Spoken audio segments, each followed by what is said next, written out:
এক নম্বর যে প্রশ্নটা আসছে, কাদের উপরে রোজা ফরজ। তারপরে প্রশ্ন হচ্ছে গোসল ফরজ অবস্থায় সেহরি খেয়ে রোজা হবে কি। 3 নম্বর প্রশ্ন হচ্ছে ঔষধ খেয়ে কোনো মহিলা যদি মাসিক বন্ধ রেখে রোজা রাখে তার রোজার হুকুম কি। রোজা ভাঙতে বাধ্য হয়েছেন, রোজা ভাঙতে বাধ্য হয়েছেন, তার হুকুম কি। মুসাফিরের রোজার হুকুম কি। তারপরে মোস্ট ইম্পর্টেন্ট একটা প্রশ্ন, সেটা হচ্ছে অনেক সময় অনেক মা বোনেরা বাচ্চা প্রসব করে এ অবস্থায়, গর্ভবতী অবস্থায় এবং দুগ্ধদান অবস্থায় রোজা রাখার হুকুম কি। 7 নম্বর প্রশ্ন হচ্ছে রোজা অবস্থায় ব্রাশ করা যাবে কি। 8 নম্বর প্রশ্ন হচ্ছে রোজা অবস্থায় ইনসুলিন ব্যবহার করা যাবে কি। 9 নম্বর হচ্ছে রোজার কাফফারার নিয়ম কি। 10 নম্বর প্রশ্ন হচ্ছে রোজা অবস্থায় ডায়ালিসিস করা যাবে কি, কিডনির ডায়ালিসিস আছে না। 1 নম্বর প্রশ্ন হচ্ছে রোজা কাদের উপরে ফরজ। মুসলমান হতে হবে, সুস্থ হতে হবে, বালেগ সম্পন্ন হতে হবে, জ্ঞান সম্পন্ন হতে হবে, যিনি রমজান মাস পেয়েছেন এরকম মানুষ হতে হবে। এই সমস্ত মানুষের উপরে রোজা কি ফরজ। রোজা রাখতে পারবে না কারা, কারা রোজা রাখতে পারবে না বা কাদের উপরে রোজা ফরজ না। 1 নম্বর হচ্ছে যিনি রমজান মাস পান নাই তার উপরে রোজা ফরজ না। 2 নম্বরে হচ্ছে কাফির বা অমুসলিমের উপরে রোজা ফরজ না। মুসলমান হতে হবে, কাফের অমুসলিমের উপরে কিনা রোজা ফরজ না। 3 নম্বর হচ্ছে প্রাপ্তবয়স্ক বালক বালিকা হতে হবে, যদি অপ্রাপ্ত বয়স্ক হয় তার উপরে রোজা ফরজ না। তারপরে হচ্ছে পাগল ব্যক্তির উপরে রোজা ফরজ না। অতি বৃদ্ধ মানুষ, এমন মানুষ যার অসুস্থতার কারণে কোনটা ভালো কোনটা মন্দ, ভালো মন্দ বিচার করার জ্ঞান তার নাই। এক কথায় আমরা বলতে পারি যে সমস্ত মানুষগুলা বিছানার মধ্যে পড়ে গেছে, শ্বাস নিঃশ্বাস শুধু চলতেছে, হাত পা লড়াতে পারে না, একবারে অতি বৃদ্ধ, যার ভালো মন্দ বোঝার কোনো জ্ঞান নেই, তার উপরে রোজা ফরজ না। সাউম পালনে অক্ষম ব্যক্তি, যে ব্যক্তি রোজা রাখতে পারবে না, অক্ষম ব্যক্তি, তার শরীরে শক্তি নাই, কারণ সারাটা দিন রোজা রাখবে, একটা শক্তির ব্যাপার আছে, তো সাউম পালনে অক্ষম ব্যক্তির উপরে রোজা ফরজ না। তারপর হচ্ছে রোগগ্রস্ত ব্যক্তি, যেটা একটু আগে বললাম, এবং কি আপনার রোজা রাখা অবস্থায় তার রোগটা বৃদ্ধি পেতে পারে। একজন মানুষের যে অবস্থায় আছে রোজার বাহিরে, রোজা রাখলে তার রোগ বৃদ্ধি পেয়ে যাবে, একেবারেই অবস্থা করুন, ওই ব্যক্তির উপর রোজা ফরজ না। গর্ভবতী অবস্থায়, এটার আবার বিধান আছে, গর্ভবতী অবস্থায় বা এই ধরনের প্রশ্নটা আমরা এরপরে জানবো। তারপরে আমাদের দ্বিতীয় প্রশ্ন ছিল, আল্লাহ রাব্বুল আলামিন কিন্তু রমজান মাসের মধ্যে রাতের বেলায়, রাতের সময় স্ত্রী সঙ্গম করাকে জায়েজ করেছেন, হালাল করেছেন, বলেন না সুবহানাল্লাহ। এখন স্ত্রী সঙ্গমের পরে তার উপরে গোসল ফরজ হয়েছে। এখন সেহারির ওয়াক্ত হয়ে গেছে, সেহারি ওয়াক্ত হয়েছে, ইমাম সাহেব বা মুয়াজ্জিন সেহারির কথা বলেছে, এমন সময় আপনি অপবিত্র অবস্থায় সেহারি খেয়েছেন, সেহারি খেয়েছেন, রোজা রেখেছেন, এই রোজার হুকুম কি। হাদিস শরীফের মধ্যে আসছে, আল্লাহ রাসূল সাল্লাল্লাহু আলাইহি ওয়াসাল্লামের সহধর্মিণী হযরত আম্মাজান আয়েশা সিদ্দিকা রাদিয়াল্লাহু তাআলা আনহা বলেন, আমি নিজে সাক্ষ্য দিচ্ছি, আমি নিজে সাক্ষী দিচ্ছি, আশহাদু আলা রাসূলিল্লাহি সাল্লাল্লাহু আলাইহি ওয়াসাল্লামা, আল্লাহ রাসূল সাল্লাল্লাহু আলাইহি ওয়াসাল্লামের স্ত্রী আয়েশা সিদ্দিকা রাদিয়াল্লাহু তাআলা আনহা বলেন যে আমি নিজে সাক্ষী দিচ্ছি, আল্লাহ রাসূল সাল্লাল্লাহু আলাইহি ওয়াসাল্লাম রমজান মাসে স্বপ্ন দোষের কারণে নয়, বরং তিনি স্ত্রী সহবাস করার পরে যেরকমভাবে ওনার উপরে গোসল ফরজ হয়েছিল, ওই অবস্থায় তিনি সেহারি খেয়েছেন এবং সারাদিন রোজা রেখেছেন, বলেন না সুবহানাল্লাহ। এই হাদিস দ্বারা স্পষ্ট আরেকটি হাদিস আছে, সময়ের কারণে বলবো না। একটি হাদিস আমরা জানলাম যে আল্লাহ রাসূল সাল্লাল্লাহু আলাইহি ওয়াসাল্লাম স্ত্রী সহবাস করার পরেও গোসল ফরজ অবস্থায় সেহারি খেয়েছেন, সেহারি খাওয়ার পরে সারাদিন রোজা রেখেছেন, তাতে কোনো সমস্যা নেই। এখন সমাধান হচ্ছে, আপনার এই অবস্থায় ফজরের ওয়াক্ত হয়ে গেছে, আজান দিয়ে ফেলেছে, আপনি সুবে সাদিকের আগে সেহরি খেয়ে ফেলেছেন, রোজার নিয়ত করে ফেলবেন, আর নামাজ পড়ার আগে আপনি গোসল করে পবিত্রতা হাসিল করে ফরজ নামাজ ফজর আদায় করবেন। কথা বুঝতে পেরেছেন? ওষুধ খেয়ে যদি কোনো বোন বা কোনো মা মাসিক বন্ধ রাখে, মাসিক বন্ধ রেখে যদি সে রোজা পালন করে, এই রোজার বিধান কি? মুহাদ্দিসিনে কেরাম বলেছেন, কোনো ব্যক্তি যদি এই কাজটা করে তাহলে তার রোজাটা হয়ে যাবে। রোজাটা কি হয়ে যাবে, যেহেতু সরাসরি এরকম কোনো হাদিস দ্বারা নিষেধ নাই, তবে এরকম কাজটা করাটা উচিত না। তা আমরা অনেকেই চিন্তা করি যে এই কাজটা যদি করি হয়তো আমার রোজাটা আদায় হয়ে যাবে, আমার কষ্ট হবে না, এই জন্য অনেকে এই কাজটা করে। তার সপক্ষে একটা দলিল পেশ করেছেন এই জায়গার মধ্যে, যে আল্লাহর হাবিব সাল্লাল্লাহু আলাইহি ওয়াসাল্লামের সহধর্মিণী হযরত আম্মাজান আয়েশা সিদ্দিকা রাদিয়াল্লাহু তাআলা আনহা একদিন হজের সময় হঠাৎ তিনি অসুস্থ হয়ে গেলেন। কি হয়ে গেলেন? অসুস্থ হয়ে গেলেন। এখন অসুস্থ যখন হয়ে গেলেন, পেটের ব্যথায় তিনি কান্না করতেছেন। আল্লাহর হাবিব সাল্লাল্লাহু আলাইহি ওয়াসাল্লাম আয়েশা সিদ্দিকা রাদিয়াল্লাহু তাআলাকে উদ্দেশ্য করে এবং উম্মতে মুহাম্মাদীকে উদ্দেশ্য করে, সকল মানুষকে উদ্দেশ্য করে একটি কথা বললেন, না হাদা শাইউন কাতাবুল্লাহু আলা বানাতি আদম। অর্থাৎ আল্লাহর হাবিব সাল্লাল্লাহু আলাইহি ওয়াসাল্লাম বললেন, নিশ্চয়ই বনি আদমের প্রত্যেকটি সন্তানকে আল্লাহ রব্বুল আলামিনের কর্তৃক এটাকে নির্দিষ্ট করে দিয়েছেন, অতএব এটা হবেই। বনি আদমের প্রত্যেকটা নারীদেরকে এইটা হওয়াটাকে আল্লাহ রব্বুল আলামিন বাধ্যতামূলক করে দিয়েছেন, অতএব এই ঋতুস্রাব কি হবে? হবে, মাসিক হবেই। মাসিক কি হবেই। তো এই হাদিস দ্বারা মুহাদ্দিসিনে কেরাম বলেছেন, যেহেতু আল্লাহ তাআলার পক্ষ থেকে এটা সমস্ত নারীদের হয়েই থাকবে, আর এটা হওয়ার কারণেই তো আমরা আজকে দুনিয়াতে আসতে পেরেছি, এই জন্য মুহাদ্দিসিনে কেরাম বলেছেন এটাকে বন্ধ করা, কোনো ঔষধের মাধ্যমে বন্ধ করে রোজা পালন করা, এটা আল্লাহর বিধানের চেয়ে কি বিপরীত হয়ে গেল। অতএব আল্লাহর বিধান যাতে কোনোভাবেই কি না হয়, কোনো সমস্যা না হয়, তার বিধানের বিপরীত যাতে কোনো কাজ না হয়, এই জন্য উত্তম বলেছেন যে ঔষধ খেয়ে ঋতু বন্ধ করা অথবা মাসিক বন্ধ রেখে ঔষধ খেয়ে রোজা রাখলে রোজাটা আদায় হয়ে যাবে, তবে উত্তম হচ্ছে এটা না করা। রোজা ভাঙতে বাধ্য হয়েছেন, তার হুকুম কি? এখন রোজা ভাঙতে বাধ্য হয়েছেন, একজন ব্যক্তি আপনাকে জোর প্রয়োগ কিছু খাওয়াই দিয়েছেন, জোরপূর্বক কি করেছেন? কিছু খাইয়েছেন। মুহাদ্দিসিনে কেরাম বলেছেন আপনার রোজা ভেঙে গেছে, তবে রোজাটার জন্য আপনার একটি রোজা কাজা আদায় করতে হবে। কি করতে হবে? কাজা আদায় করতে হবে।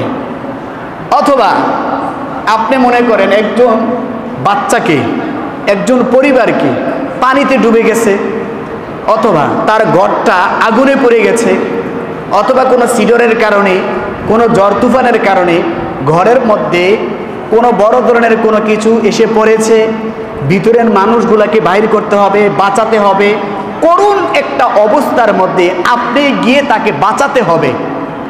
এই মুহূর্তে আপনার ওই কষ্টটাকে হাসিল করার জন্য আপনি রোজা থাকা অবস্থায় পারতেছেন না, আপনি কাজ করতে করতে করতে করতে একসময় ক্লান্ত হয়ে গেছেন, আপনি নিজেই কি অসুস্থ হয়ে যাওয়ার মতো, বা আপনি নিজে পারবেন না যদি রোজা না ভাঙ্গেন, এমন করুণ অবস্থায় যদি আপনি রোজা ভাঙতে হয়, তাহলে আপনি রোজা ভাঙতে পারবেন। মুসাফিরের রোজার হুকুম কি? আল্লাহ তাআলা কোরআনে বলেছেন যে যারা মুসাফির তারা এবং অসুস্থ ব্যক্তি তাদের জন্য রোজা কি করেছেন? লাগু করে দিয়েছেন। আপনি এমনি তো মুসাফিরদের জন্য নামাজকে পর্যন্ত অর্ধেক, রোজারও কি ভাঙ্গার সুবিধা আছে। এখন আপনি যদি দেখতেছেন যে না আপনার মুসাফির অবস্থায় রোজা রাখতে কষ্ট হচ্ছে, তাহলে অবশ্যই আপনি রোজা ভেঙে ফেলবেন। রোজা ভেঙে সুস্থভাবে আপনি থাকবেন।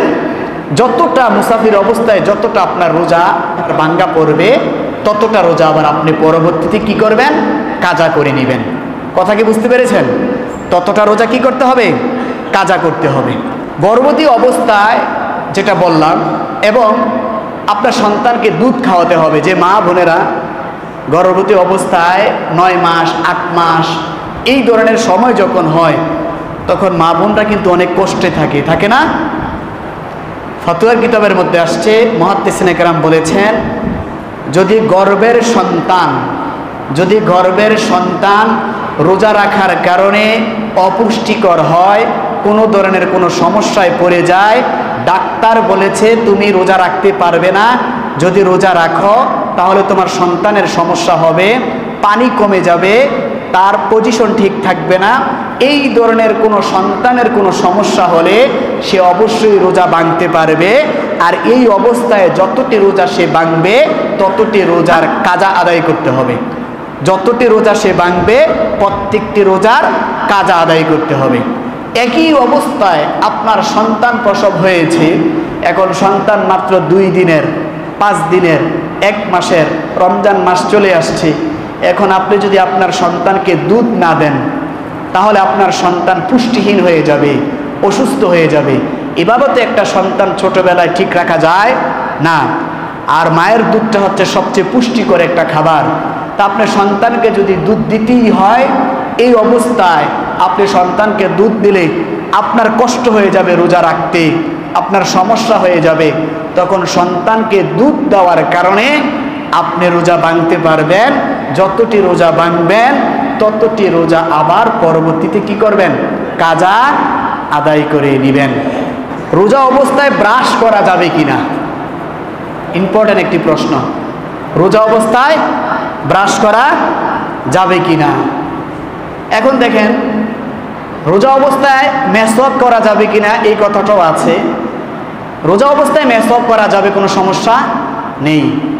রোজার আগে যেরকম মেসওয়াক করা সুন্নত, রমজানের মধ্যেও আপনার মেসওয়াক করা কি সুন্নত। আপনি মেসওয়াক করতে পারবেন, কোনো সমস্যা নেই।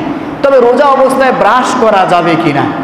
আচ্ছা, ব্রাশের মধ্যে কিন্তু আপনি টুথপেস্ট ব্যবহার করেন, মেডিপ্লাস, সেন্সোডাইন, কি জানি কয়, সেন্সোডিন, তারপর হচ্ছে আরও কি জানি আছে, এই ধরনের পেস্ট আপনারা ব্যবহার করেন।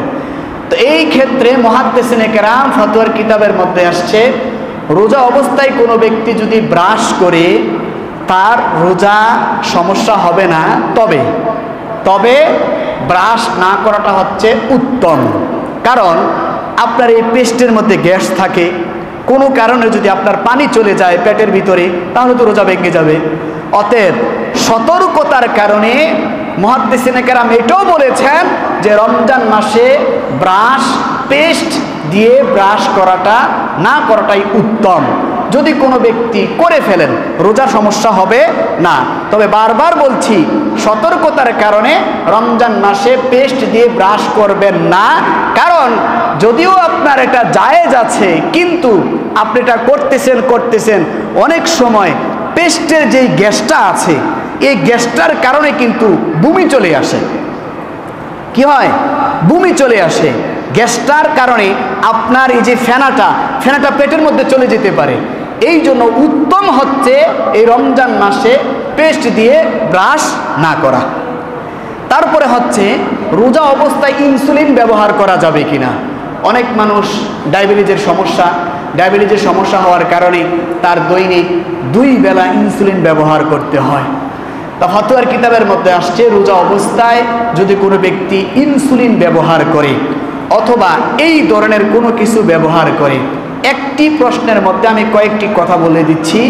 ইনসুলিন ব্যবহার করা যাবে কিনা, রক্ত দেওয়া যাবে কিনা, তারপরে হচ্ছে আপনার শরীরের মধ্যে ইনজেকশন দেওয়া যাবে কিনা, এই ধরনের অনেক কিছু প্রশ্ন আসে। তো রোজা অবস্থায় ইনসুলিন ব্যবহার করা যাবে, কোনো সমস্যা নেই। তো রোজা অবস্থায় ইনসুলিন ব্যবহার করা যাবে, কেননা আপনি শরীরের মধ্যে ইনসুলিন দিচ্ছেন একটি রোগের জন্য। এই ইনসুলিনটা আপনি কোনো কারণে যদি রোগও দেওয়া লাগে দিতে পারবেন, চামড়ার মধ্যে, মাসেলের মধ্যে দেওয়া লাগে দিতে পারবেন, কোনো সমস্যা নাই। এখন আসেন, মূল কথা হচ্ছে রোজা অবস্থায় এমন ইনসুলিন ব্যবহার করা যাবে না, এমন ইনজেকশন ব্যবহার করা যাবে না, এমন কোনো কিছু ব্যবহার করা যাবে না যেই ইনসুলিনের কারণে, যেই ইনজেকশনের কারণে আপনার যেই রোজা রাখার কারণে শরীরটা ক্লান্ত হয়ে গেছে, খাবারের ঘাটতি আছে, ওই ইনসুলিন ব্যবহার করলে, ইনজেকশন দিলে খাবারটা পূর্ণ হবে, খাবারের দুর্বলতাটা কমে যাবে, অতএব এবং কি আপনার খাবারের চাহিদাটা এই ইনজেকশনের মাধ্যমে পূরণ করবে, এই ধরনের কোনো কিছুই ব্যবহার করা যাবে, জোরে বলেন যাবে নাকি? যাবে না, কশ্চিনকালেও না।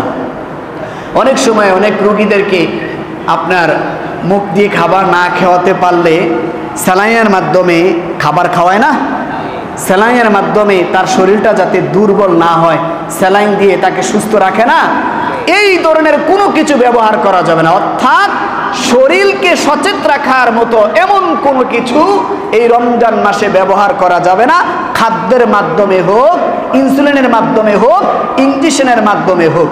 কথা কি বুঝতে পেরেছেন? আর রোগের কারণে ইনসুলিন ব্যবহার করতে পারবেন, রোগের কারণে কোনো কিছু ব্যবহার করতে পারবেন। তারপরে হচ্ছে বমি করলে কোনো ব্যক্তি ইচ্ছাকৃতভাবে বমি করেছেন, অনেকে 2 আঙ্গুল ঢুকিয়ে বমি করেছেন, ইচ্ছাকৃতভাবে বমি করেছেন, এই ইচ্ছাকৃতভাবে বমি করার কারণে আপনার রোজা ভেঙে গেছে, রোজার জন্য আপনার কি করতে হবে? কাজা করতে হবে। আর অনিচ্ছাকৃতভাবে কোনো দুর্ঘটনার কারণে শরীর ক্লান্ত লাগতেছে, অনিচ্ছাকৃতভাবে বমি চলে আসছে, তখন আপনার রোজা নষ্ট হবে না। এর মধ্যে আর দুই একটা কথা বলে দিই, রমজান মাসে ঘুমিয়েছেন, স্বপ্নদোষ হয়েছে, রোজা নষ্ট হবে না। খেয়াল করবেন, রমজান মাসে ঘুমিয়েছে যুবকরা বা যারাই রমজান মাসে ঘুমানোর কারণে, স্বপ্নদোষ হওয়ার কারণে রোজা নষ্ট হবে না। কোনো কারণে আপনি স্ত্রীকে মহব্বতে চুমু দিয়ে ফেলেছেন, রোজা নষ্ট হবে না, তবে সতর্ক রাখতে হবে এইটাই যাতে আপনাকে এরপরের স্টেপে না নিয়ে যায়, সহবাসের দিকে না নিয়ে যায়, খুব সতর্ক, এগুলো খেয়াল রাখতে হবে। পান নিয়ে অনেক মানুষ আছে, মহিলারা আছে, মুরব্বী বাবারা আছে, পান আছে না, পান খান না, তো সেহারি খাওয়ার পরে পান চাবাইতেছেন, আজানের সময় আছে আর 5-6 মিনিট আছে, কারণ পান মুখে নিয়ে কি করেছেন? শুয়ে পড়ছেন যে আর 5 মিনিট পরে তো আজান দিব, আজানের 1 মিনিট আগে আমি কুলি করে নামাজের জন্য প্রস্তুতি নিয়ে নিব। এখন আপনি যে পান মুখে নিয়ে যে শুইছেন, শোয়ার মধ্যে ঘুমাই পড়ছে, ঘুম যখন আইসা পড়ছে, আপনার ফজর তো আর পত্তারের নেই, ঘুম থেকে ওঠার পরে দেখেন যে ফজর রক্ত হয়ে গেছে, আপনার তখন রোজা শুরু হয়ে গেছে, এই অবস্থা আপনার মুখের মধ্যে পান, এই পান থাকা অবস্থায় উঠার পরে আপনার রোজাটা ফাসেক হয়ে যাবে, একটি রোজা কাজা করতে হবে। কথা কি বুঝতে পেরেছেন? সর্বশেষ প্রশ্ন হচ্ছে রোজার কাফফারার বিধান কি? রোজার কাফফারার বিধান কি? রোজার কাফফারার ব্যাপারে হাদিস শরীফের মধ্যে আসছে, আর আবু হুরায়রা রাদিয়াল্লাহু তাআলা থেকে বর্ণিত, আল্লাহর হাবিব সাল্লাল্লাহু আলাইহি ওয়াসাল্লামের কাছে এক ব্যক্তি আসছে, ইয়া রাসূলুল্লাহ, ইয়া হাবিবাল্লাহ, আমি ধ্বংস হয়ে গেছি। আল্লাহ রাসূল বলল, কেন তুমি ধ্বংস হয়েছো? হাদিসের মধ্যে আসছে, আতান নবী সাল্লাল্লাহু আলাইহি ওয়াসাল্লাম রাজুলুন ফাকালা হালাকতু, একজন ব্যক্তি বলল, ইয়া রাসূলুল্লাহ, আমি তো ধ্বংস হয়ে গেছি। কলা রাসূল সাল্লাল্লাহু আলাইহি ওয়াসাল্লাম বলেন, ওয়ালিমা, তুমি কি কারণে ধ্বংস হয়ে গেছো? কলা, তিনি বলেন, ওয়াকাতু আলা আহলি ফি রমাদান, আমি রমজান মাসের মধ্যে আমি স্ত্রী সঙ্গম করে ফেলেছি, স্ত্রী সহবাস করে ফেলেছি। কলা রাসূল সাল্লাল্লাহু আলাইহি ওয়াসাল্লাম বললেন, ফাতিক রাকাবাত, তুমি কি করো? তুমি একটি গোলাম আজাদ করে দাও। 1 নম্বর স্টেপ, কাফফারা দেওয়ার 3টি স্টেপ। 1 নম্বর স্টেপ হচ্ছে তোমার যদি গোলাম থাকে তুমি গোলাম আজাদ করে দাও। তারপরে তিনি বললেন, ক্বালা লাইসা ইনদি ইয়া রাসূলুল্লাহ, আমার কাছে তো কোনো গোলাম নাই, আমার কাছে কোনো গোলাম নাই যে আমি আজাদ করব। তারপর আল্লাহর হাবিব বললেন যে তুমি কি করো? ক্বালা ফাসুম শাহরাইনি মুতাতাবিআইন, তাহলে তুমি একা দ্বারা 2 মাস রোজা রাখো। কয়টা স্টেপ গেল? 2টা। 1 নম্বর স্টেপ, তোমার গোলাম থাকলে গোলাম আজাদ করো, যদি গোলাম না থাকে তাহলে তুমি কি করো?